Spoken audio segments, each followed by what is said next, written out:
What's the meaning of chipboard?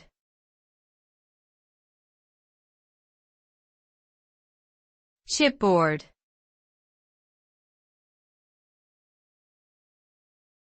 Chipboard.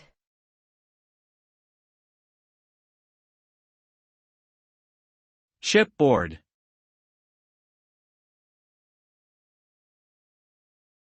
Chipboard.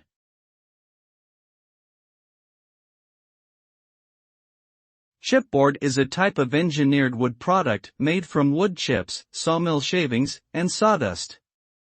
These materials are bound together with synthetic resin or glue and then compressed under high pressure and temperature to create a dense board. Chipboard has a relatively smooth surface that can be painted or laminated and is widely used in the furniture industry for making inexpensive furniture, cabinets, shelving, and flooring underlayment.